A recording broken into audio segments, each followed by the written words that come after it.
ಎಂಬ ಈ ಗ್ರಂಥದ ಹೆಸರಿನಲ್ಲಿ ಜಡ ಭೇದ, ಆ ಜಡಗಳು ಎಷ್ಟು, ಆ ಜಡದಲ್ಲಿ ಭೇದ ಎಷ್ಟದೆ, ಅದರ ಮಧ್ಯದಲ್ಲಿ ತಾರತಮ್ಯ ಏನು ಎಂಬುದನ್ನು ಸೂಚನೆ ಮಾಡಿದರು. ಜೀವ ಭೇದ, ಆ ಜೀವರ ಮಧ್ಯದಲ್ಲಿ ತಾರತಮ್ಯ ಏನು ಎಂಬುದನ್ನು ಪರಮ ಭಗವದ್ಭಕ್ತರು ಎಂಬ ಶಬ್ದದಿಂದ ತೋರಿಸ್ತಾರೆ. ಇದಕ್ಕೆ ಗುರುಜಗನ್ನಾಥ ದಾಸರು ಈ ಚಿಂತನೆ ಕೊಡ್ತಾರೆ ನಮಗೆ. ಪರಮ ಭಗವದ್ಭಕ್ತರು ಎಂಬಲ್ಲಿ ಭಕ್ತರು, ಭಗವದ್ಭಕ್ತರು, ಪರಮ ಭಗವದ್ಭಕ್ತರು ಅಂತ 3 ಭಾಗ. ಅಂದರೆ ಭಕ್ತರಲ್ಲಿ ಕೂಡ 3 ವಿಧ: ಉತ್ತಮ, ಮಧ್ಯಮ, ಅಧಮ ಅಂತ ಭಕ್ತರು. ಆಚಾರ್ಯ ಮಧ್ವರು ಇದನ್ನು ಸ್ಪಷ್ಟವಾಗಿ ಹೇಳ್ತಾರೆ. ಎಷ್ಟು ಸ್ಪಷ್ಟವಾಗಿ ಹೇಳ್ತಾರೆ ಆಚಾರ್ಯರು ಅಂತಂದರೆ, ಅವ್ರು ಹೇಳ್ತಾರೆ, ಭಕ್ತಿಮಾನ್ ಪರಮೇ ವಿಷ್ಣು ಯಸ್ತು ಅಧ್ಯಯನವಾನ್ ನರಃ ಅಧಮ ಶಮಾಧಿ ಸಂಯುಕ್ತೋ ಮಧ್ಯಮ ಸ ಉದಾಹೃತ ಆ ಬ್ರಹ್ಮಸ್ತಂಭ ಪರ್ಯಂತಂ ಅಸಾರಂ ಭಾವ್ಯ ನಿತ್ಯತಂ ವಿಜ್ಞಾಯ ಜಾತ ವೈರಾಗ್ಯೋ ವಿಷ್ಣು ಪಾದೈಕ ಸಂಶ್ರಯ ಯಹ ಉತ್ತಮಾಧಿಕಾರಿ ಸ್ಯಾತ್ ಸಂತ್ಯಕ್ತಾಖಿಲ ಕರ್ಮವಾನ್. ಇದು ಆಚಾರ್ಯ ಮಧ್ವರು ತಮ್ಮ ಗ್ರಂಥದಲ್ಲಿ ಉತ್ತಮ, ಮಧ್ಯಮ, ಅಧಮ ಅಂತಕ್ಕಂಥ ಭಕ್ತರ ಲಕ್ಷಣವನ್ನು ಹೇಳಿದ್ದಾರೆ. ಇದನ್ನೇ ಜಗನ್ನಾಥದಾಸರು ಮನಸ್ಸಲ್ಲಿ ಇಟ್ಟುಕೊಂಡು ಪರಮ ಭಗವದ್ಭಕ್ತರು ಅಂತಕ್ಕಂಥ ಅಲ್ಲಿ ಭಕ್ತರು ಅಂದರೆ ಆಚಾರ್ಯರು ಹೇಳಿರ್ತಕ್ಕಂಥ ಭಕ್ತಿಮಾನ್ ಪರಮೇ ವಿಷ್ಣು ಎಷ್ಟು ಅಧ್ಯಯನವಾನ್. ವಿಷ್ಣುವಿನಲ್ಲಿ ಬಹಳ ಭಕ್ತಿ ಇರ್ತಾರೆ, ಅಧ್ಯಯನಶೀಲನಾಗಿರ್ತಾನೆ. ಇಂಥ ಅಧ್ಯಯನ ಅಂದರೆ ಅಧ್ಯಯನದ ಮತ್ತು ಬೇರೆ ಯಾವುದಲ್ಲ, ವೇದಾಂತ ಗ್ರಂಥಗಳನ್ನು, ಭಗವಂತನಿಗೆ ಸಂಬಂಧಪಟ್ಟ ಗ್ರಂಥಗಳನ್ನು ನಿರಂತರ ಅಧ್ಯಯನ ಮಾಡ್ತಾ ಅದರಲ್ಲಿ ಆಸಕ್ತಿ ಹೊಂದಿದವನಾಗಿ ವಿಷ್ಣುವಿನಲ್ಲಿ ಭಕ್ತಿ ಹೊಂದಿರ್ತಾನಲ್ಲ, ಇವನು ಅಧಮ ಭಕ್ತ ಅಂದರೆ ಕೆಳಗಿನ ಭಕ್ತ. ಇವನು ಮೊದಲನೇ ಭಕ್ತ. ಇವನಿಗಿಂತ ಸ್ವಲ್ಪ ಮೇಲಿನ ವ್ಯಕ್ತಿ ಇದ್ದಾನಲ್ಲ, ಅವನೆಂಥವನು ಇದ್ದ ಅಂದರೆ ಶಮಾಧಿ ಸಂಯುಕ್ತೋ, ವಿಷ್ಣುವಿನಲ್ಲಿ ವಿಚಿತ್ರವಾದ ಭಕ್ತಿ ಇಟ್ಟುಕೊಂಡು ನಿರಂತರ ಅಧ್ಯಯನಶೀಲನಾಗಿ ಶಮದಮಾದಿ ಗುಣಗಳಿಂದ ಕೂಡ ಕಾಮಕ್ರೋಧ ವೈಲೋಭ ಮೋಹದ ಮಾತ್ಸರ್ಯಾದಿಗಳನ್ನು ಬಿಟ್ಟುಬಿಟ್ಟು ಶಮದಮಾದಿ ಗುಣಗಳಿಂದ ಕೂಡಿಕೊಂಡಿರ್ತಾನಲ್ಲ, ಇವನು ಮಧ್ಯಮನಾಗಿರ್ತಕ್ಕಂಥ ಭಕ್ತ. ಅಧಮ ಭಕ್ತರ ಲಕ್ಷಣ ಹೇಳಿದರು, ಮಧ್ಯಮನ ಭಕ್ತ ಲಕ್ಷಣ ಹೇಳಿದರು. ಅದನ್ನು ಜಗನ್ನಾಥದಾಸರು ಭಗವದ್ಭಕ್ತ ಎಂಬ ಶಬ್ದದಿಂದ ತೋರಿಸ್ತಾರೆ. ಆಮೇಲೆ ಉತ್ತಮ ಭಕ್ತ ಯಾರು? ಪರಮ ಭಗವದ್ಭಕ್ತ ಎಂಬುದು ಉತ್ತಮ ಭಕ್ತ. ಅವನದೇನು ಲಕ್ಷಣ ಅಂತಂದಾಗ ಆಚಾರ್ಯ ಹೇಳ್ತಾರೆ, ಆ ಸ್ತಂಭ ಪರ್ಯಂತಂ ಬ್ರಹ್ಮ ಸ್ತಂಭ ಪರ್ಯಂತಂ ಅಸಾರಂ ಭಾವ್ಯ. ಬ್ರಹ್ಮನಿಂದಿಡಿಕೊಂಡು ಜಗತ್ತು ಚೇತನಾತ್ಮಕವಾಗಿರ್ತಕ್ಕಂಥ ಜಗತ್ತೆಲ್ಲ ಕೂಡ ಅಸಾರ, ಅದು ನಮ್ಮನ್ನು ಉದ್ಧಾರ ಮಾಡ್ತಕ್ಕಂಥದ್ದು ಅಲ್ಲ. ವಿಜ್ಞಾಯ, ಅದನ್ನು ಚೆನ್ನಾಗಿ ತಿಳ್ಕೊಂಡು ಭಗವಂತನ ಜ್ಞಾನಪೂರ್ವಕವಾಗಿ ತಿಳ್ಕೊಂಡವನಾಗಿ ವೈರಾಗ್ಯೋಪೇತ, ವೈರಾಗ್ಯದಿಂದ ಪೂರ್ಣವಾದ ತುಂಬಿದ ಮನಸ್ಸು ಉಳ್ಳವನಾಗಿ ವಿಷ್ಣು ಪಾದೈಕ ಸಂಶ್ರಯ, ವಿಷ್ಣು ಪಾದದಲ್ಲೇ ಪೂರ್ಣ ಮನಸ್ಸಿಟ್ಟವನಾಗಿ ಯಾವನಿರ್ತಾನೋ, ಮತ್ತು ಸಂತ್ಯಕ್ತಾಖಿಲ ಕರ್ಮವಾನ್, ಎಲ್ಲ ಕರ್ಮಗಳನ್ನು ಬಿಟ್ಟಾತಲ್ಲ, ಕರ್ಮಗಳನ್ನು ಮಾಡಿ ಕೂಡ ಅವು ಎಲ್ಲ ಭಗವಂತ ಮಾಡಿಸಿದ್ದಾನೆ, ಭಗವಂತನ ಪಾದಾರವಿಂದಕ್ಕೆ ಸಮರ್ಪಣ. ಆ ಕರ್ಮದಿಂದ ಯಾವ ಫಲವನ್ನು ಅಪೇಕ್ಷೆ ಮಾಡದೇ ರೀತಿಯಲ್ಲಿ ಯಾವ ಜೀವನ ಮಾಡ್ತಾನೆ ಅಂದರೆ ಎಲ್ಲ ಕರ್ಮಗಳನ್ನು ಮಾಡ್ತಾನೆ. ವೇದ ವಿಹಿತವಾಗಿರ್ತಕ್ಕಂಥ ಸಕಲ ಕರ್ಮಗಳನ್ನು ಮಾಡಿ ಆ ಕರ್ಮಗಳಿಂದ ಯಾವ ತರಹದ ಫಲಾಪೇಕ್ಷೆ ಇಲ್ಲದಲೇ ಕರ್ಮ ಮಾಡುವುದು ನನ್ನ ಕರ್ತವ್ಯ, ಭಗವಂತನ ಆದೇಶ ಅಂತ ಮಾಡಿ ಅದು ಭಗವಂತನ ಪಾದಾರವಿಂದಕ್ಕೆ ಸಮರ್ಪಣೆ ಮಾಡ್ತಾ ವೈರಾಗ್ಯಪೂರ್ಣವಾದ ಮನಸ್ಸುಳ್ಳವನಾಗಿ ಈ ಜಗತ್ತು ಚೇತನಾತ್ಮಕವಾದ ಜಗತ್ತು ಅಸಾರವಾದದ್ದು, ಇದರಿಂದ ನಾನು ಉದ್ಧಾರ ಆಗೋದಿಲ್ಲ ಎನ್ನುವ ಭಾವನೆಯಿಂದ, ಅಂದರೆ ಸಾಧನೆಗಾಗಿ ಭಗವಂತ ಕೊಟ್ಟಿದ್ದಾನೆ ಹೊರತಾಗಿ ಇದೇ ನನ್ನ ಉದ್ಧಾರ ಕರ್ತೃ ಎಂಬ ಭಾವನೆಯನ್ನು ಬಿಟ್ಟವನಾಗಿ ಯಥಾ ಪ್ರಕಾರ ಹಿಂದಂತೆ ವಿಷ್ಣುವಿನಲ್ಲಿ ಅಸದೃಶವಾಗಿರ್ತಕ್ಕಂಥ ಭಕ್ತಿ ಉಳ್ಳವನಾಗಿ ನಿತ್ಯ ಅಧ್ಯಯನಶೀಲನಾಗಿ ಶಮದಮಾದಿಗಳ ಸಂಪತ್ತಿನಿಂದ ಕೂಡಿದವನಾಗಿ ಅವನಿರ್ತಾನೋ ಅವನು ಉತ್ತಮ ಅಧಿಕಾರಿ, ಅವನು ಉತ್ತಮನಾದ ಭಕ್ತ, ಅತ್ಯಂತ ಶ್ರೇಷ್ಠರಾದ ಭಕ್ತ. ಅಧಮ ಭಕ್ತ, ಮಧ್ಯಮ ಭಕ್ತ, ಉತ್ತಮ ಭಕ್ತ. ಅಧಮ ಭಕ್ತ ಅಂದರೆ ಮತ್ತೊಮ್ಮೆ ದಯಮಾಡಿ ಚಿಂತನೆ ಮಾಡಿರಿ. ಅಧಮ ಭಕ್ತ ಅಂತಂದರೆ ಭಗವಂತನಲ್ಲಿ ವಿಚಿತ್ರವಾದ ಭಕ್ತಿ ಉಳ್ಳವನಾಗಿ, ಮತ್ತು ಎಲ್ಲಿ ಬೇರೆ ಕಡೆ ಭಕ್ತಿ ಇರ್ತದೆ, ಆದರೆ ತಾರತಮ್ಯೋಪೇತವಾದ ಭಕ್ತಿಯಿಂದ ಇರ್ತಾನೆ. ಕೇವಲ ವಿಷ್ಣುವನ್ನೇ ಭಕ್ತಿ ಮಾಡ್ತಾ ಇತರ ದೇವತೆಗಳನ್ನು ದ್ವೇಷ ತತ್ವಾಭಿಮಾನಿ ದೇವತೆಗಳನ್ನೆಲ್ಲ ವಿರುದ್ಧ ಹಂಗಲ್ಲ. ತತ್ವಾಭಿಮಾನಿ ದೇವತೆಗಳಲ್ಲಿ ಗುರುಗಳಲ್ಲಿ ಭಕ್ತಿ ಮಾಡ್ತಾ ಆ ಭಕ್ತಿ ಭಗವಂತನ ಭಕ್ತಿಗೆ ಕಾರಣೀಭೂತವಾದದ್ದು, ಭಗವಂತನ ಪ್ರೀತಿಗೆ ಕಾರಣವಾಗ್ತದೆ, ಅವನ ಸರ್ವೋತ್ತಮತ್ವದ ಪರಿಚಯ ಉಂಟಾಗ್ತದೆ ಅನ್ನುವ ಭಾವನೆಯಲ್ಲಿ ವಿಷ್ಣುವಿನಲ್ಲಿ ವಿಶಿಷ್ಟವಾಗಿರ್ತಕ್ಕಂಥ ಭಕ್ತಿ ಮಾಡ್ತಾ ನಿರಂತರ ಅಧ್ಯಯನಶೀಲನಾಗಿ ವೇದಗಳನ್ನು, ಉಪನಿಷತ್ತುಗಳನ್ನು, ಪುರಾಣಗಳನ್ನು, ಆಚಾರ್ಯ ಮಧ್ವರೆ ಮೊದಲಾಗಿರ್ತಕ್ಕಂಥ ಮಹಾಜ್ಞಾನಿವರೇಣ್ಯರು ರಚನೆ ಮಾಡ್ತಕ್ಕಂಥ ಗ್ರಂಥಗಳನ್ನು ಅಧ್ಯಯನ ಮಾಡ್ತಾ ಅದನ್ನು ಮನನ ಮಾಡ್ತಾ ಅದರ ಜ್ಞಾನವನ್ನು ಪೂರ್ಣ ಹೃದಯದಲ್ಲಿ ತುಂಬಿಕೊಳ್ತಕ್ಕಂಥವನಿದ್ದಾನಲ್ಲ, ಇವನು ಅಧಮ ಭಕ್ತ ಅನಿಸ್ಕೊತಾನೆ. ಇದರೊಟ್ಟಿಗೆ ವಿಷ್ಣುವಿನಲ್ಲಿ ವಿಚಿತ್ರವಾದ ಭಕ್ತಿ ಉಳ್ಳವನಾಗಿ ಹಿಂದೆ ಹೇಳಿದಂತೆ ಮತ್ತು ನಿರಂತರ ಅಧ್ಯಯನಶೀಲನಾಗಿ ಶಮದಮಾದಿ ಗುಣ ಸಂಪತ್ತಿನಿಂದ ಕೂಡಿದವನು ಯಾವಿರ್ತಾನೋ ಅವನು ಮಧ್ಯಮ ಭಕ್ತ. ನಿರಂತರ ಕಾಮ ಕ್ರೋಧ ಲೋಭ ಮೋಹ ಮದಮಾತ್ಸರ್ಯಗಳನ್ನು ಗೆದ್ದವನಾಗಿ ಶಮದಮಾದಿ ಗುಣ ಸಂಪತ್ತಿನಿಂದ ಶೋಭಿತನಾಗಿ ವಿಷ್ಣುವಿನಲ್ಲಿ ನಿರಂತರ ಭಕ್ತಿ ಮಾಡ್ತಾ ತಾರತಮ್ಯೋಕ್ತವಾಗಿ ವಿಷ್ಣುವಿನಲ್ಲಿ ಭಕ್ತಿ ಮಾಡ್ತಾ ಅಧ್ಯಯನಶೀಲನಾಗಿ ಅವನಿರ್ತಾನೋ ಅವನು ಮಧ್ಯಮ ಭಕ್ತ ಅನಿಸ್ಕೋತಾನೆ. ಇವೆಲ್ಲದರೊಟ್ಟಿಗೆ ವಿಷ್ಣುವಿನಲ್ಲಿ ವಿಶಿಷ್ಟವಾಗಿರ್ತಕ್ಕಂಥ ಭಕ್ತಿ, ನಿರಂತರ ಅಧ್ಯಯನಶೀಲತೆ, ಕಾಮಕ್ರೋಧಾದಿಗಳನ್ನೆಲ್ಲ ಗೆದ್ದು ಶಮದವಾದಿ ಗುಣಗಳಿಂದ ಸಂಪನ್ನನಾಗಿ ಈ ಚೇತನಾತ್ಮಕವಾಗಿರತಕ್ಕಂಥ ಜಗತ್ತು ಅಸಾರ ಅಂತ ಅದರಲ್ಲಿ ಪೂರ್ಣ ಮನಸ್ಸಿಡದಲೇ ಅದು ಕೇವಲ ಭಗವಂತ ನನ್ನ ಸಾಧನೆಗಾಗಿ ಇಟ್ಟಿರ್ತಕ್ಕಂಥ ವಸ್ತುಗಳು ಅಂತ ನಂಬಿ ಅದರಿಂದ ಉಪಯೋಗ ಮಾಡಿಕೋತಾ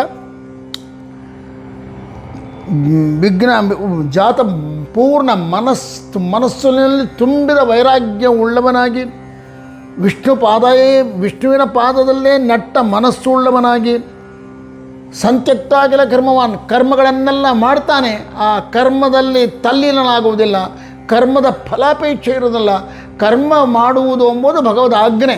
ಅವನು ಮಾಡುವಂಥ ಆಜ್ಞೆ ಮಾಡಿದ್ದಾನಂದ್ರೆ ಆ ಕರ್ಮಗಳನ್ನೆಲ್ಲ ಮಾಡೋದು, ಆ ಕರ್ಮಗಳನ್ನು ಭಗವಂತನ ಪಾದಾರವಿಂದಕ್ಕೆ ಸಮರ್ಪಣೆ ಮಾಡ್ತಾ ಯಾರು ಜೀವನ ಮಾಡ್ತಾ ಇರ್ತಾರೋ ಅವನು ಉತ್ತಮಾಧಿಕಾರಿ. ಇದನ್ನು ಎಷ್ಟು ಸುಲಭವಾಗಿ ಜಗನ್ನಾಥದಾಸರು ವಿವರಣೆ ಕೊಡ್ತಾರಂದರೆ ಪರಮ ಭಗವದ್ಭಕ್ತರು ಅಂಬಲ್ಲೇ 3 ತರಹದ ಭಕ್ತರನ್ನು ಸ್ಪಷ್ಟ ಮಾಡಿದ್ದಾರೆ. ಒಂದು ಭಕ್ತರು, ಭಗವದ್ಭಕ್ತರು, ಪರಮ ಭಗವದ್ಭಕ್ತರು ಎಂಬುದರಿಂದ ಪರಮ ಭಗವದ್ಭಕ್ತರು ಎಂಬುದು ಉತ್ತಮ ಭಕ್ತ, ಭಗವದ್ಭಕ್ತ ಎಂಬುದು ಮಧ್ಯಮ ಭಕ್ತ, ಭಕ್ತರು ಎಂಬುದು ಅಧಮ ಭಕ್ತರು. ಈ ರೀತಿ ಚಿಂತನೆ ಕೊಟ್ಟು ಯಾವಾಗ ಇದು ಬಂತು ಅಂತಂದಾಗ ಉತ್ತಮ ಭಕ್ತ ಅತ್ಯಂತ ಶ್ರೇಷ್ಠನಾಗ್ತಾನೆ, ಮಧ್ಯಮ ಭಕ್ತ ಅದಕ್ಕಿಂತ ಸ್ವಲ್ಪ ಕಮ್ಮಿ ಆಗ್ತಾನೆ, ತಾರತಮ್ಯ ಬರ್ತಾರೆ. ಬರೇ ಭಕ್ತ ಅದು ಇನ್ನೂ ಕೆಳಮಟ್ಟದ್ದು ಅನ್ನತಾನೆ. ಸೊ ತಾರತಮ್ಯನೂ ಸೂಚನೆ ಮಾಡಿದರು ಮತ್ತು ಭೇದವನ್ನು ಅಂದರೆ ಪಂಚಭೇದದಲ್ಲಿ ಜೀವರ ಮಧ್ಯದಲ್ಲಿ ಭೇದ ಅದಾಂತ ಸ್ಪಷ್ಟ ಮಾಡಿದರು. ಉತ್ತಮ ಭಕ್ತನಿಗಿರತಕ್ಕಂಥ ಯೋಗ್ಯತೆ, ಅರ್ಹತೆ, ಅವನಲ್ಲಿ ಭಗವಂತನ ಅನುಗ್ರಹ ಪ್ರಸನ್ನತೆ ಏನದಲ್ಲ ಅದು ಮೇಲ್ಮಟ್ಟದ್ದು. ಮಧ್ಯಮ ಭಕ್ತನಲ್ಲಿರ್ತಕ್ಕಂಥ ಭಗವಂತನ ಅನುಗ್ರಹ ಎಂಬುದು ಎರಡನೇದಾಗ್ತದೆ, ಎರಡನೇ ಸ್ಟೇಜ್. ಸೊ ತಾರತಮ್ಯ ಅಲ್ಲಿ ಆಟೋಮೆಟಿಕ್ಕಾಗಿ ತಾರತಮ್ಯ ಅದೇ. ಪುಷ್ಕರಣ ಭಕ್ತಿ ಸಾಮಾನ್ಯವಾದ್ದಲ್ಲ. ಸಾಮಾನ್ಯ ಮನುಷ್ಯೋತ್ತಮರ ದೃಷ್ಟಿಯಲ್ಲಿ ನೋಡಿದಾಗ ಕರ್ಮಾಭಿಮಾನಿ ಆಗಿರತಕ್ಕಂಥ ಪುಷ್ಕರಣ ಭಕ್ತಿ ಅತ್ಯಂತ ಶ್ರೇಷ್ಠವಾದದ್ದು. ಆದರೆ ಆ ಪುಷ್ಕರಣ ಭಕ್ತಿ, ಅವನ ಜ್ಞಾನ, ಅವನ ವೈರಾಗ್ಯ ನೋಡಿದಾಗ ಮೇಲಿರತಕ್ಕಂಥ ಭಗವನ್ನಾಮಾಭಿಮಾನಿಯಾದ ಉಷಾ ಆಗಲಿ, ಅದರ ಮೇಲೆ ಸ್ವಾಹಾದೇವಿಯ ಭಕ್ತಿಯಾಗಲಿ, ಗರುಡಶೀರ್ಷ ರುದ್ರಾದಿಗಳ ಭಕ್ತಿಯಾಗಲಿ ಅತ್ಯಂತ ಶ್ರೇಷ್ಠವಾಗಿರ್ತಕ್ಕಂಥದ್ದು. ಇವರೆಲ್ಲರಿಗಿಂತಲೂ ಅತ್ಯಂತ ಶ್ರೇಷ್ಠವಾಗಿರ್ತಕ್ಕಂಥ ಭಕ್ತಿ ಜ್ಞಾನ ಯಾವುದು? ಬ್ರಹ್ಮದೇವರದು, ಋಜುಗಳು. ಸೊ ಋಜುಗಳ ಜ್ಞಾನ ಭಕ್ತಿ ವೈರಾಗ್ಯ ಅವರ ದೃಷ್ಟಿಯಲ್ಲಿ ಗರುಡಶೇಷಾದಿಗಳ ಭಕ್ತಿ ಜ್ಞಾನ ವೈರಾಗ್ಯಗಳು ಸ್ವಲ್ಪ ಕೆಳಮಟ್ಟದ್ದಾಗ್ತದೆ. ಆ ಗರುಡಶೇಷಾದಿಗಳ ಜ್ಞಾನ ಭಕ್ತಿಯಾದಿಗಳಿಗಿಂತ ಕೆಳಮಟ್ಟದ್ದು ಯಾವುದು? ಮಾನುಷೋತ್ತಮರು, ಗಂಧರ್ವರು, ದೇವತಾ ಗಂಧರ್ವರು, ಮನುಷ್ಯ ಗಂಧರ್ವರು, ಇವರು ಭಕ್ತಿ ಜ್ಞಾನ ಇವು ಸ್ವಲ್ಪ ಕೆಳಮಟ್ಟ ಆಗ್ತದೆ. ಸೊ ಇದರಲ್ಲಿ ತಾರತಮ್ಯನೋದೆ ಮತ್ತು ಸ್ಪಷ್ಟವಾಗಿ ಭೇದನೂ ಕಾಣಿಸ್ತದಮ್ಮ. ಈ ರೀತಿ ಚೇತನಗಳಲ್ಲಿ ಭೇದ ಎಂಬುದನ್ನು ಸ್ಪಷ್ಟ ಮಾಡಿದರು ಪರಮ ಭಗವದ್ಭಕ್ತರು ಎಂಬುದು. ಹರಿಕಥಾಮೃತ ಸಾರ ಎಂಬುದರಿಂದ ಜಡದಲ್ಲಿ ಭೇದ ಏನು, ಅದರಲ್ಲಿ ಮತ್ತು ತಾರತಮ್ಯ ಯಾವ ರೀತಿ ಅದೇ. ಹರಿಕಥೆ ವೇದಗಳು, ಹರಿಕಥಾಮೃತ ಪುರಾಣಗಳು, ಸ್ಮೃತಿಗಳು. ಹರಿಕಥಾಮೃತ ಸಾರ ಅಂದರೆ ಆಚಾರ್ಯ ಮಧ್ವರೆ ಮೊದಲಾಗಿರ್ತಕ್ಕಂಥ ಮಹಿತಾತ್ಮರು ಮಾಡಿರ್ತಕ್ಕಂಥ ಗ್ರಂಥಗಳು ಅಂಥೇಳಿ ಅದರಲ್ಲಿ ತಾರತಮ್ಯವನ್ನು ಅವು ಒಂದು ನಿತ್ಯ, ಒಂದು ನಿತ್ಯಾನಿತ್ಯ, ಒಂದು ಅನಿತ್ಯ ಎಂಬುದರ ಚಿಂತನೆ ಮಾಡಿ ನಿತ್ಯಕ್ಕೂ ಅನಿತ್ಯಕ್ಕೂ ನಿತ್ಯಾನಿತ್ಯಕ್ಕೂ ಪರಸ್ಪರ ಮಧ್ಯದಲ್ಲಿ ಭೇದ ಇರುವುದರಿಂದ ತಾರತಮ್ಯನೂ ಉಂಟು ಮತ್ತು ಭೇದ ಉಂಟು ಎಂಬುದನ್ನು ಸ್ಪಷ್ಟ ಮಾಡಿದರು. ಇನ್ನು ಇದು ಸ್ಪಷ್ಟವಾಗಿರ್ತಕ್ಕಂಥದ್ದು ಇವೆರಡಕ್ಕೂ ನಿಯಾಮಕನಾಗಿ ಮೇಲೆ ನಿಂತುಕೊಂಡಿರ್ತಕ್ಕಂಥ ಪರಬ್ರಹ್ಮ ಅವನು ಈ ಜಡಗಳಿಂದ ತಿಳಿಯಲ್ಪಡ್ತಕ್ಕಂಥವನು ಜಡಾತ್ಮಕವಾಗಿರ್ತಕ್ಕಂಥ ನಿತ್ಯ ಅನಿತ್ಯಗಳಾದ ವಾಂಗ್ಮಯ ಪ್ರಪಂಚದಿಂದ ತಿಳಿಯಲ್ಪಡ್ತಕ್ಕಂಥವನು ಯಾರಯ್ಯ ಅಂದರೆ ಭಗವಂತ ಆದ ಕಾರಣ ಅವನು ಸರ್ವೋತ್ತಮನಾದ, ಅವನು ಈಶಾದ. ಇವು ಜಡ ಮತ್ತು ತಿಳಿಸಿಕೊಡ್ತಕ್ಕಂಥವನು ತಿಳಿಯಲ್ಪಡ್ತಕ್ಕಂಥವನು, ತಿಳಿಸಿಕೊಡುವವನು ಬೇರೆ, ತಿಳಿಸಿಕೊಡ್ತಕ್ಕಂಥ ಪದಾರ್ಥಗಳು ಬೇರೆ, ತಿಳಿಯಲ್ಪಡ್ತಕ್ಕಂಥ ಭಗವಂತ ಬೇರೆ ಆದ ಕಾರಣ ಅಲ್ಲಿ ಈಶಾ ಮತ್ತು ಜಡರ ಮಧ್ಯದಲ್ಲಿ ಜಡ ಭೇದ ಹೇಳ್ತು, ಜೀವರ ಭೇದ ಆಯಿತು, ಜಡ ಈಶರ ಭೇದ ಆಯಿತು. ಜಡ ಮತ್ತು ಜೀವರ ಮಧ್ಯ ಇದು ಜೀವರು ಆ ಜಡಾತ್ಮಕವಾದ ವಾಂಗ್ಮಯ ಪ್ರಪಂಚವನ್ನು ತಿಳಿಸಿಕೊಡ್ತಾರೆ, ಅವು ಜೀವರುಗಳಿಂದ ತಿಳಿಯಲ್ಪಡ್ತವೆ. ಅದ ಕಾರಣ ತಿಳಿಸುವವನು ಬೇರೆ, ತಿಳಿಸಲಿಕ್ಕೆ ಉಪಯುಕ್ತವಾದ ವಾಂಗ್ಮಯ ಪ್ರಪಂಚ ಬೇರೆ ಎಂಬುದು ಜಡ ಮತ್ತು ಜೀವರ ಮಧ್ಯದಲ್ಲಿ ಭೇದವನ್ನು ಸ್ಪಷ್ಟ ಮಾಡಿತು. ಇದು ಅಷ್ಟೇ ಅಲ್ಲ, ಜೀವ ಪರಮಾತ್ಮರ ಭೇದ. ಜೀವ ಪರಮಾತ್ಮ ಈಶಾ ತಿಳಿಯಲ್ಪಡ್ತಕ್ಕಂಥವನು, ಅವನು ತಿಳ್ಕೊಂಡ್ರೇ ಉದ್ಧಾರ, ಇಲ್ಲದೇ ಇದ್ದರೆ ಉದ್ಧಾರ ಇಲ್ಲ. ಅವನೊಬ್ಬನೇ. ಕೆಳಗಿರ್ತಕ್ಕಂಥ ಜೀವರಿದ್ದಾರಲ್ಲ, ಇವರು ಭಿನ್ನವಾಗಿರ್ತಕ್ಕಂಥವ್ರು, ಇವರು ಅವನನ್ನು ತಿಳ್ಕೊಂಡು ಉದ್ಧತರಾಗ್ತಕ್ಕಂಥವ್ರು, ಇವರು ಭಕ್ತರು. ಯಾರಿಗೆ ಭಕ್ತರು ಅಂತಂದರೆ ಭಗವಂತ. ಒಂದು ವಸ್ತು ಇರಬೇಕು, ಭಕ್ತಿ ಮಾಡಲಿಕ್ಕೆ ಒಂದು ವಸ್ತು ಇರಬೇಕು. ಅಂಥ ಭಕ್ತಿ ಮಾಡಲಿಕ್ಕೆ ಕಾರಣೀಭೂತನಾಗಿರ್ತಕ್ಕಂಥ ಪರಬ್ರಹ್ಮ ಅವನು ಈಶಾ. ಆ ಭಕ್ತಿ ಮಾಡಿ ಉದ್ಧತರಾಗತಕ್ಕಂಥ ಜೀವರು ಬೇರೆ, ಅವರು ಮತ್ತೆ ಭಿನ್ನವಾಗಿದ್ದಾರೆ ಎಂಬುದನ್ನು ಪರಮ ಭಗವದ್ಭಕ್ತರು ಮತ್ತು ಹರಿ ಎಂಬ ಈ ಎರಡು ಶಬ್ದಗಳಿಂದ ಈಶಾ ಮತ್ತು ಜೀವರ ಮಧ್ಯದಲ್ಲಿ ಭೇದ, ಮತ್ತು ಈಶಾ ಜಡಾತ್ಮಕವಾಗಿರ್ತಕ್ಕಂಥ ಹರಿಕಥಾಮೃತಸಾರ ಅಂತಕ್ಕಂಥ ಶಬ್ದದಲ್ಲಿರುವ ಮೂರು ವಾಂಗ್ಮಯ ಪ್ರಪಂಚಕ್ಕೂ ಮತ್ತು ಈಶನಿಗೂ ವ್ಯತ್ಯಾಸ ಅದ ಅಂತ ಸ್ಪಷ್ಟ ಮಾಡಿ ಒಂದೇ ಒಂದು ಪದ್ಯದಲ್ಲಿ ಹರಿಕಥಾಮೃತ ಸಾರ ಗುರುಗಳ ಕರುಣದಿಂದ ಪನಿತು ಬೇಡುವೆ ಪರಮ ಭಗವದ್ಭಕ್ತರು ಇದನಾದರದಿ ಕೇಳುವುದು ಅಂತಕ್ಕಂಥ ಈ ಪದ್ಯದಲ್ಲಿ ಒಂದೇ ಒಂದು ಚಿಂತನೆಯಿಂದ ಮಹಿತಾತ್ಮರಾಗಿರ್ತಕ್ಕಂಥ ಜಗನ್ನಾಥದಾಸರು ಜೀವ ಭೇದ, ಜಡ ಭೇದ, ಜಡ ಪರಮಾತ್ಮ ಭೇದ, ಜೀವ ಪರಮಾತ್ಮ ಭೇದ ಮತ್ತು ಜಡ ಭೇದ, ಇಷ್ಟನ್ನು ಜೀವ ಜಡ ಭೇದ ಅಂತಕ್ಕಂಥ ಪಂಚವಿಧ ಭೇದವನ್ನು ಮತ್ತು ಅದರಲ್ಲಿರ್ತಕ್ಕಂಥ ತಾರತಮ್ಯವನ್ನು ಹೇಳಿದರು. ಇಷ್ಟು ಮಾತ್ರ ಅಲ್ಲ, ಜೀವ ಭೇದ ಎಂಬುದಕ್ಕೆ ಇನ್ನೊಂದು ಸುಂದರವಾದ ಚಿಂತನೆ ಕೊಡ್ತಾರೆ ಮಹಾತ್ಮರು. ಗುರುಗಳ ಕರುಣದಿಂದ ಪರಮ ಭಗವದ್ಭಕ್ತರು ಕೇಳುವುದು. ಸೊ ಗುರುಗಳು ಎಂಬುದು ಒಂದು ಜೀವಗಣ ಆದರೆ ಪರಮ ಭಗವದ್ಭಕ್ತರು ಎಂಬುದೊಂದು. ಈ ಪರಮ ಭಗವದ್ಭಕ್ತರು ಎಂಬುದು ಕೇಳ್ತಕ್ಕಂಥವ್ರು. ಹೇಳುವವರು ಯಾರು ಅಂದರೆ ಗುರುಗಳು. ಜ್ಞಾನವನ್ನು ಬೋಧನೆ ಮಾಡತಕ್ಕಂಥವರು ಗುರುಗಳು. ಆ ಗುರುಗಳಿಂದ ಜ್ಞಾನ ಪಡ್ಕೊಂಡು ಉದ್ಧತರಾಗತಕ್ಕಂಥವ್ರು ಪರಮ ಭಗವದ್ಭಕ್ತರಾದ ಕಾರಣ ಆ ಉಪದೇಶಕರ್ತರುಗಳು, ಉಪದೇಶಕ್ಕೆ ಅರ್ಹರಾದವರು ಏನಿದ್ದಾರಲ್ಲ, ಇವರ ಮಧ್ಯದಲ್ಲಿ ಭೇದ ಎಂಬುದನ್ನು ಮತ್ತು ಅವರು ಬೇರೆ ಎಂಬುದನ್ನು ಎಷ್ಟು ಸ್ಪಷ್ಟವಾಗಿ ಹೇಳಿ ಅದ್ಭುತವಾದ ರೀತಿಯಲ್ಲಿ ಪ್ರಮವನ್ನು ತಿಳಿಸಿಕೊಟ್ಟಿದ್ದಾರೆ. ಇಂಥ ಹರಿಕಥಾಮೃತಸಾರ ಮಾನ್ಯ ಮಾನವೀ ಜಗನ್ನಾಥದಾಸರ ಮುಖಕಮಲದಿಂದ ಹೊರಹೊಮ್ಮಿರತಕ್ಕಂಥದ್ದು. ಇಂಥ ನಾಂದಿ ಪದ್ಯಕ್ಕೆ ಎಷ್ಟು ಈ ಮೊಟ್ಟ ಈ ಹರಿಕಥಾಮೃತಸಾರಕ್ಕೆ 12 ವ್ಯಾಖ್ಯಾನಗಳು ಇವತ್ತು ಉಪಲಬ್ಧ ಆಗ್ತಾ ಇದ್ದಾವೆ. ಪ್ರಧಾನವಾಗಿ ಕಮಲಾಪತಿ ವಿಠ್ಠಲದಾಸರದು, ಸಂಕರ್ಷಣ ಬಡಿಯರದು, ಜಂಬುಕಂಡಿ ವಾದರಾಜಾಚಾರ್ಯರದು, ಗುರು ಜಗನ್ನಾಥದಾಸರದು, ಪದ್ಮನಾಭದಾಸರದು, ದ್ರೌಪದೀಶ ವಿಠ್ಠಲರದು, ಶೇಷದಾಸರದು, ಇಷ್ಟು ಅಲ್ಲದಲೇ ಸಂಕರ್ಷಣ ಬಡಿಯರದು. ಎಂತೆಂಥ ಜ್ಞಾನಿಗಳೆಲ್ಲ ವ್ಯಾಖ್ಯಾನ ಮಾಡಿದ್ದಾರೆ ಅಂದರೆ ಸಂಕರ್ಷಣ ಒಡೆಯರದು ಇವತ್ತು ಉಪಲಬ್ಧ ಇರತಕ್ಕಂಥ ವ್ಯಾಖ್ಯಾನಗಳನ್ನು ಒಮ್ಮೆ ನೋಡಿದಾಗ ಸಂಕರ್ಷಣರ ಒಡೆಯರ ವ್ಯಾಖ್ಯಾನ ಪೂರ್ಣವಾಗಿ ಉಪಲಬ್ಧ ಆಗ್ತದೆ. ಆದರೆ ಒಂದು ಶೋಚನೀಯವಾಗಿರ್ತಕ್ಕಂಥ ವಿಚಾರ ಅಂತಂದರೆ, ಗೊರೆ ಹನುಮಂತರಾಯರು ಬಳ್ಳಾರಿಗೆ ಹೋದ್ರಂತೆ ಒಮ್ಮೆ. ಅವರು ನಿರಂತರ ಗ್ರಂಥಗಳನ್ನು ಪ್ರಚಾರ ಮಾಡುವುದು, ದಾಸಾಹಿತ್ಯವನ್ನು ಸಂಗ್ರಹ ಮಾಡುವುದು, ಮ್ಯಾನುಸ್ಕ್ರಿಪ್ಟ್ಗಳು ಎಲ್ಲವೋ, ಹಸ್ತಪ್ರತಿಗಳು ಎಲ್ಲವೋ ಅವನ್ನೆಲ್ಲ ತೊಗೊಂಬರೋದು, ಅವನ್ನ ರಕ್ಷಣೆ ಮಾಡೋದು, ಈ ಕಾರ್ಯದಲ್ಲಿ ತತ್ಪರರಾಗಿದ್ದರು. ಆ ದೃಷ್ಟಿಯಲ್ಲಿ ಆ ಪುಣ್ಯಾತ್ಮರಿಗೆ, ಸುಂದರ ವಿಠ್ಠಲದಾಸರಿಗೆ, ಗೊರೆ ಹನುಮಂತರಾಯರಿಗೆ ಯಾರೋ ಹೇಳಿದರು, ಟಾಳ್ಳೂರು ಹನುಮಂತರಾಯರು ಅಂತಕ್ಕಂಥವ್ರು ಬಳ್ಳಾರಿಯಲ್ಲಿದ್ದಾರೆ, ಅವರಲ್ಲಿ ಬಹಳ ಮ್ಯಾನುಸ್ಕ್ರಿಪ್ಟ್ಗಳವೆ, ನೀವು ಯಾಕೆ ಹೋಗಬಾರ್ದು ಅಂತಂದ್ರಂತೆ. ಆಗ ಗೊರೆ ಹನುಮಂತರಾಯ ಇದನ್ನು ಬರ್ಕೋತಾರೆ ತಮ್ಮ ಗ್ರಂಥದಲ್ಲಿ, ಪೀಠಿಕೆಯಲ್ಲಿ, ಹರಿಕಥಾಮೃತಸಾರದ ಪೀಠಿಕೆಯಲ್ಲಿ ಬರೆದಿದ್ದಾರೆ ಗೊರೆ ಹನುಮಂತರಾಯರು. ಅಲ್ಲಿಗೆ ಹೋದ್ರಂತೆ. ಹೋಗಿ ಅವ್ರನ್ನ ಭೇಟಿ ಆದರೂ ಮಾತಾಡಿದರು, ನನಗೆ ಅನುಗ್ರಹ ಮಾಡಬೇಕು ನೀವು ನಿಮ್ಮ ಮ್ಯಾನುಸ್ಕ್ರಿಪ್ಟ್ ಅಂತಂದಾಗ, ಆಯಿತು ಮಾಡ್ತೀನಿ ಅಂತ ಅಂದ್ರಂತೆ. ಅಷ್ಟೇ ಸುಮ್ಮನೆ ಆಗಿಬಿಟ್ಟಾರೆ. ಆದರೆ ಆ ಸಂದರ್ಭದಲ್ಲಿ ಚರ್ಚೆ ಬಂದಾಗ ಸಂಕರ್ಷಣ ಒಡೆಯರ ವ್ಯಾಖ್ಯಾನ ನಾನು ಪ್ರಿಂಟ್ ಮಾಡಬೇಕು ಅಂದ್ಕೊಂಡಿನಿ ಅಂತ ಗೊರೆವಾಡ ಹನುಮಂತರಾಯರು ಹೇಳಿದ್ರಂತೆ. ಆಗ ತಕ್ಷಣದಲ್ಲಿ ತಾಳ್ಳೂರು ಹನುಮಂತರಾಯರು, ಇಲ್ಲ ಇವತ್ತೇನು ನೀವು ಅಂದ್ಕೋತಾ ಇದ್ದೀರಲ್ಲ, ಒಂದು ತೆಲುಗು ಅಕ್ಷರದಲ್ಲಿ ಪ್ರಿಂಟ್ ಆಗಿದಲ್ಲ ಸಂಕಷ್ಟನೊಳಗಿರೋ ವ್ಯಾಖ್ಯಾನ, ಅದು ಒರಿಜಿನಲ್ ವ್ಯಾಖ್ಯಾನ ಅಲ್ಲ, ಅದು ನಿಜವಾದ ಸಂಕಷ್ಟನೊಳಗಿರೋ ವ್ಯಾಖ್ಯಾನ ಅಂತ ಅಲ್ಲ ಅಂದ್ರಂತೆ. ಅಯ್ಯೋ ಏನು ರೀ, ಇವತ್ತು ಪ್ರಿಂಟ್ ಆಗಿಬಿಟ್ಟದೆ ತೆಲುಗು ಅಕ್ಷರದಲ್ಲಿ, ಅದು ಒಳ್ಳೆ ವಿಷಯಗಳಿಂದ ಕೂಡಿಕೊಂಡಿರ್ತಕ್ಕಂಥ ಅದು ಸಂಕಷ್ಟನೊಳಗಿರೋ ವ್ಯಾಖ್ಯಾನನೇ ಅಲ್ಲ ಅಂತೀರಲ್ದೆ. ಹೌದು, ನನ್ನ ಹತ್ರ ಒರಿಜಿನಲ್ ವ್ಯಾಖ್ಯಾನ ನನ್ನ ಹತ್ರ ಅದು, ಮತ್ತು ಹಾಗಾದ್ರೆ ತೋರಿಸಿ ಅದರಲ್ಲಿ ಇವಾಗ ಪ್ರಿಂಟ್ ಮಾಡೋಣ ಅಂತಂದ್ರಂತೆ. ಇಲ್ಲ, ಆಜ್ಞೆ ಇಲ್ಲ, ನಾವು ಕೊಡೋಲ್ಲ ಅಂತ ಅಂದ್ಬಿಟ್ಟು. ಸೊ ಏನಾಯ್ತು, ಇವಾಗ ತಾಳ್ಳೂರು ಹನುಮಂತರಾಯರಿಲ್ಲ, ಅವರ ಮನೆತನದ ಅವರ ಮಕ್ಕಳು ಎಲ್ಲಿದ್ದಾರೋ ಗೊತ್ತಿಲ್ಲ, ಆ ಮ್ಯಾನುಸ್ಕ್ರಿಪ್ಟ್ಗಳು ಏನಾವೋ ಗೊತ್ತಿಲ್ಲ.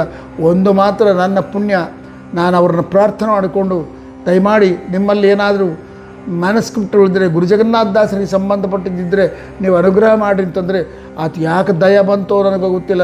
ಗೊರೆ ಹನುಮಂತರಾಯರನ್ನೇ ತಿರಸ್ಕಾರ ಮಾಡಿದ ವ್ಯಕ್ತಿ ನನ್ನ ಮೇಲೆ ಅಭಿಮಾನ ಮಾಡಿ ಗುರುಜಗನ್ನಾಥದಾಸರು ಮಾಡಿರ್ತಕ್ಕಂಥ ಬ್ರಹ್ಮಸೂತ್ರ ಅಧಿಕರಣ ಸಾರ ಸಂಗ್ರಹ ಅಂತಕ್ಕಂಥ ಪುಸ್ತಕ ಮ್ಯಾನುಸ್ಕ್ರಿಪ್ಟನ್ನು ಪೂರ್ಣ ಅದನ್ನು ತಕ್ಷಣ ಅಪನಾಚಾರ್ಯ ನನ್ನಲ್ಲಿ ಗುರುಜಗನ್ನಾಥದಾಸರು ಬರೆದಿರ್ತಕ್ಕಂಥ, ಅಂದರೆ ಅವರು ಸ್ವತಃ ಅಕ್ಷರ ಅಲ್ಲ, ಅದು ಅವ್ರ ಶಿಷ್ಯರು ಯಾರೋ ಬರೆದಿದ್ದು ಅಧಿಕರಣ ಸಾರ ಸಂಗ್ರಹ ಅಂಥೇಳಿ ಬ್ರಹ್ಮಸೂತ್ರದ ಎಲ್ಲ ಅಧಿಕರಣಗಳ ಅರ್ಥ ಏನು, ಅದರ ಚಿಂತನೆ ಹೇಗೆ ಮಾಡಬೇಕು ಎಂಬುದನ್ನು ಸಂಸ್ಕೃತ ವ್ಯಾಖ್ಯಾನದಲ್ಲಿ ಗುರುಜಗನ್ನಾಥದಾಸರು ಮಾಡಿದ್ದನ್ನು ನನಗೆ ಕಳಿಸಿಕೊಟ್ಟು ನನ್ನನ್ನು ಉದ್ಧಾರ ಮಾಡಿದರು. ಈ ರೀತಿ ಇನ್ನು ಎಲ್ಲೆಲ್ಲಿ ಏನೇನು ಅಡಕವಾಗಿದೋ ಗೊತ್ತಿಲ್ಲ. ಬರೀ ಗುರುಜಗನ್ನಾಥದಾಸರ ವ್ಯಾಖ್ಯಾನನೇ ನೋಡಿದರೆ ಒಂದು 4 ತರಹದಲ್ಲಿ ವ್ಯಾಖ್ಯಾನ ಮಾಡಿದ್ದಾರೆ. ಒಂದು ಪರಿಮಳ ಅಂತಕ್ಕಂಥ ಒಂದು ವ್ಯಾಖ್ಯಾನ, ಎರಡನೇದು ಚಂದ್ರಿಕಾ ಅಂತಕ್ಕಂಥ ಸಂಸ್ಕೃತ ವ್ಯಾಖ್ಯಾನ ಮಾಡಿದ್ದಾರೆ. ಇದಲ್ಲದಲ್ಲೇ ಭಾವಬೋಧ ಅಂತಕ್ಕಂಥ ಶ್ಲೋಕ ರೂಪದಲ್ಲಿ ಹರಿಕಥಾಮೃತಸಾರಕ್ಕೆ ವ್ಯಾಖ್ಯಾನ ಮಾಡಿದ್ದಾರೆ. ಪ್ರತಿಯೊಂದು ಸುಮಾರು 22 ಸಂಧಿಗಳಿಗೆ ವ್ಯಾಖ್ಯಾನ ಸಿಕ್ಕದು, ಇವತ್ತು ಉಪಲಬ್ಧ ಆಗಿದೆ. ಇದು ಅಲ್ಲದಲೇ ಹರಿಕಥಾಮೃತಸಾರದ ವರರಹಸ್ಯಗಳು, ಅಲ್ಲಿರ್ತಕ್ಕಂಥ ಪ್ರಮೇಯಗಳಿಗೆ ಸಂಬಂಧಪಟ್ಟಿರ್ತಕ್ಕಂಥ ಚಿಂತನೆಗಳು ಅಂತ ಒಂದು ವ್ಯಾಖ್ಯಾನ ಮಾಡಿದ್ದಾರೆ. ಇನ್ನು ಹರಿಕಥಾಮೃತಸಾರ ಪದ್ಯಗಳನ್ನು ಶ್ರದ್ಧರಾವೃತ್ತದಲ್ಲಿ ಸಂಸ್ಕೃತದಲ್ಲಿ ಟ್ರಾನ್ಸ್ಲೇಟ್ ಮಾಡಬೇಕಂತ ಪ್ರಯತ್ನ ಮಾಡಿದ್ದಾರೆ, ಆದರೆ ಪೂರ್ಣ ಸಿಕ್ಕಿಲ್ಲ. ಇವತ್ತು ನಮ್ಮ ಭಾಗ್ಯೋದಯದಿಂದ ಸಂಸ್ಕೃತ ಚಂದ್ರಿಕಾ ಅಂತಕ್ಕಂಥದ್ದು ಒಂದು ಸ್ವಲ್ಪ ಸಿಕ್ಕದೆ, ಸ್ವಲ್ಪ ಮಟ್ಟಿಗೆ ಸುಮಾರು 8-10 ಸಂಧಿಗಳಿಗೆ ಸಿಕ್ಕದೆ. ಅದು ಅಲ್ಲದಲೇ ಇವತ್ತು ತಾಮ್ರಪರ್ಣಿಯವ್ರದ್ದು ಅಂತ ಏನು ವ್ಯಾಖ್ಯಾನ ಅದಲ್ಲ, ಆ ವ್ಯಾಖ್ಯಾನ ಗುರುಜಗನ್ನಾಥದಾಸರು ಅಂತ ಸ್ಪಷ್ಟ ಆಗಿಬಿಡ್ತು. ಅವರ ಮ್ಯಾನುಸ್ಕ್ರಿಪ್ಟ್ಗಳು ಅವರ ಶಿಷ್ಯರಾಗಿರ್ತಕ್ಕಂಥ ವರದ ವಿಠ್ಠಲರು ಬರೆದಿರ್ತಕ್ಕಂಥದ್ದು ಪ್ರತಿ ಸಂಧಿ 9 ಸಂಧಿಗೆ ಸಿಕ್ಕದೆ. ಪ್ರತಿ ಸಂಧಿಯ ಕೊನೆಯಲ್ಲಿ ಗುರುಜಗನ್ ಸ್ವಾಮಿರಾಜಾಚಾರ್ಯೇಣ ಇದಂ ಲಿಖಿತಂ ಅಂತ ಸ್ಪಷ್ಟಂ ನಮೂದು ಮಾಡಿದ್ದಾರೆ. ಅದು ಇವತ್ತೇನು ಉಪಲಬ್ಧದ ತಾಮ್ರಪರ್ಣಿಯವರದು, ಆ ತಾಮ್ರಪರ್ಣಿಯವರ ಒಂದು ಸಂಧಿ 17 ಪದ್ಯಗಳು ಸಿಕ್ಕದೆ. ಅದು ಗುರುಜಗನ್ನಾಥದಾಸರದೇ. ಅದು ಮೊದಲು ಗುರುಜಗನ್ನಾಥದಾಸರ ಮ್ಯಾನುಸ್ಕ್ರಿಪ್ಟಲ್ಲಿ ಅದೇ ಅದೇ. ಇದನ್ನು ನೀವು ಹೇಗೆ ಹೇಳ್ತೀರಿ ಅಂತಂದರೆ ಗೊರೆವಾಡ ಹನುಮಂತರಾಯರ ಮಾತಿನಿಂದ ಇದನ್ನು ನಿರ್ಧಾರ ಮಾಡಬಹುದು. ಗೊರೆವಾಡ ಹನುಮಂತರಾಯರು ಸ್ಪಷ್ಟ ಹೇಳ್ತಾರೆ, ತಾಮ್ರಪರ್ಣಿಯವರ ವ್ಯಾಖ್ಯಾನ ಅಂತ. ನಾನು ಹೈದರಾಬಾದಿಗೆ ಹೋದಾಗ ಅಲ್ಲಿಯ ಒಬ್ಬ ಗೃಹಸ್ಥ ನನಗೆ ಆ ಮ್ಯಾನುಸ್ಕ್ರಿಪ್ಟ್ ತಂದುಕೊಟ್ಟ, ಆದರೆ ಅದರಲ್ಲಿ ಯಾರು ರಚನೆ ಮಾಡಿದ್ದು ಎಂಬುದು ಅಲ್ಲಿ ಇದ್ದಿಲ್ಲ. ಆದರೆ ಆತ ಸ್ವಂತ ಬರ್ಕೊಂಡು ತಾಮ್ರಪರ್ಣಿಯ ಅಂತ ತಾನೇ ಬರ್ಕೊಂಡಿದ್ದಾನೆ. ಹೆಂಗೆ ಬರಿತೀರಿ? ನಾನು ಅಂದ್ಕೊಂಡಿನಿ ತಾಮ್ರಪರ್ಣಿಯವ್ರದ್ದು ಇರಬಹುದು ಅಂತ ಬರೆದಿನ ಅಷ್ಟೇ ಹೊರತಾಗಿ ಅದು ತಾಮ್ರಪರ್ಣಿಯವ್ರದ ಅಲ್ಲ, ನನಗೆ ಗೊತ್ತಿಲ್ಲ. ಸರಿ, ಯಾವಾಗ ಗೃಹಸ್ಥ ತಾಮ್ರಪರ್ಣಿಯರದು ಅಂತ ತನ್ನ ಅದನ್ನು ಮ್ಯಾನುಸ್ಕ್ರಿಪ್ಟ್ನಲ್ಲಿ ಬರೋದು ಇದು ಅವ್ರದ್ದು ಇರಬಹುದು ಅಂತ ಅನ್ನೋ ನಾನು ಅದನ್ನಾಗಿ ಸ್ವೀಕಾರ ಮಾಡ್ತೀನಿ. ಆದರೆ ಅದು ತಾಮ್ರಪರ್ಣಿಯವ್ರದ, ಆ ತಾಮ್ರಪರ್ಣಿ ಯಾವ ಪ್ರಾಂತಕ್ಕೆ ಸೇರಿದವರು, ಹಿಂದಿನ ವ್ಯಾಖ್ಯಾನಕಾರರಿಗೆ ಸಂಬಂಧ ಅದನ್ನು ಇವರಿಗೆ ಏನೂ ಗೊತ್ತಿಲ್ಲ. ಆದರೆ ಅಪೂರ್ವವಾದ ವ್ಯಾಖ್ಯಾನ ಸಿಕ್ಕದ ಅಂಥೇಳಿ ಬರೀ ಗೊರೆವಾಡ ಹನುಮಂತರಾಯರು ಬರೆಯೋದಲ್ಲ, ಆ ಕನ್ನಡದ ಅನುವಾದ ಮಾಡಿರ್ತಕ್ಕಂಥ ಜಾಲಿಹಾಳ್ ಕೇಶವಾಚಾರ್ಯರು ಕೂಡ ಈ ಮಾತು ಬರೀತಾರೆ. ಅದು ನಮ್ಮ ಅದೃಷ್ಟದಿಂದ ಗುರುಜಗನ್ನಾಥದಾಸರ ಮ್ಯಾನುಸ್ಕ್ರಿಪ್ಟ್ಗಳ ಮಧ್ಯದಲ್ಲಿ ಗುರುಜಗನ್ನಾಥದಾಸರ ಶಿಷ್ಯನೇ ಆಗಿರತಕ್ಕಂಥ ವರದ ವಿಠ್ಠಲರು ಬರೆದಿರ್ತಕ್ಕಂಥ ಮ್ಯಾನುಸ್ಕ್ರಿಪ್ಟ್ ಸಿಗೋಣ. ಅದೆಲ್ಲವೂ ಇವತ್ತೇನು ಉಪಲಬ್ಧ ಇರತಕ್ಕಂಥ ಸಂಕರ್ಷಣವರ ವ್ಯಾಖ್ಯಾನ ಎಲ್ಲ ಅಲ್ಲಿರೋದರಿಂದ ಇದು ಗುರುಜಗನ್ನಾಥದಾಸರದು ಅಂಥೇಳಿ ಹೀಗೆ ಲೆಕ್ಕ ಹಾಕಿಕೊಂಡ್ರೆ ಸುಮಾರು ಒಂದು 15 ಸಂಧಿಗಳವರೆಗೆ ಸಂಸ್ಕೃತದ ವ್ಯಾಖ್ಯಾನ ಸಿಗುತ್ತದೆ. ಮತ್ತು ಶ್ಲೋಕ ರೂಪದಲ್ಲಿ ವ್ಯಾಖ್ಯಾನ ಮಾಡಿದ್ದು ಒಂದು 20 ಸಂಧಿಗಳಿಗೆ ಸಿಗುತ್ತದೆ. ಕನ್ನಡದಲ್ಲಿ ಮತ್ತು ಕೇವಲ 6 ಸಂಧಿಗಳಿಗೆ ವ್ಯಾಖ್ಯಾನ ಮಾಡಿದ್ದಾರೆ, ಅದು ಸಿಗುತ್ತದೆ. ಇವೆಲ್ಲವನ್ನು ಸಂಗ್ರಹ ಮಾಡಿ ಒಂದು ಮಾಡಬೇಕು ಅಂತ ಸಂಕಲ್ಪ ಮಾಡಿದ್ವಿ. ಅದು ಗುರುಜಗನ್ನಾಥದಾಸರ ಅವರ ಅನುಗ್ರಹ, ಅವರ ಬಿಂಬ, ಅವರ ಉಪಾಸ್ಯ ಮೂರ್ತಿಗಳಾಗಿರ್ತಕ್ಕಂಥ ಜಗನ್ನಾಥದಾಸರ ಪರಮಾನುಗ್ರಹ ನಮ್ಮ ಮೇಲೆ ಆಗಬೇಕು ಅಂತ ಕೇಳ್ಕೊತ, ಮತ್ತು ಮುಂದೆ ಗ್ರಂಥದಲ್ಲಿ ಪ್ರಾರಂಭ ಮಾಡು. ಶ್ರೀರಮಣಿ ಕರಕಮಲ ಪೂಜಿತಾಂಬು ಆ ವ್ಯಾಖ್ಯಾನ, ಆ ಪದ್ಯಕ್ಕೆ ವ್ಯಾಖ್ಯಾನ ಹೇಗದೆ, ಅದಕ್ಕೆ ಗುರು ಜಗನ್ನಾಥದಾಸರು ಏನೇನು ಚಿಂತನೆ ಕೊಡ್ತಾರೆ, ಮತ್ತು ಜಮಖಂಡಿ ವಾದರಾಚಾರ್ಯ ಏನು ಕೊಡ್ತಾರೆ, ಪದ್ಮನಾಭದಾಸರು ಏನು ಕೊಡ್ತಾರೆ, ಕಮಲಾಪತಿ ವಿಠ್ಠಲದಾಸರು ಏನು ಕೊಡ್ತಾರೆ ಎಂಬುದನ್ನು ನಾವು ಮುಂದೆ ನೋಡೋಣ ಅಂತ ಹೇಳ್ತಾ, ಹರೇ ಶ್ರೀನಿವಾಸ ಗುರೋ ರಾಘವೇಂದ್ರ.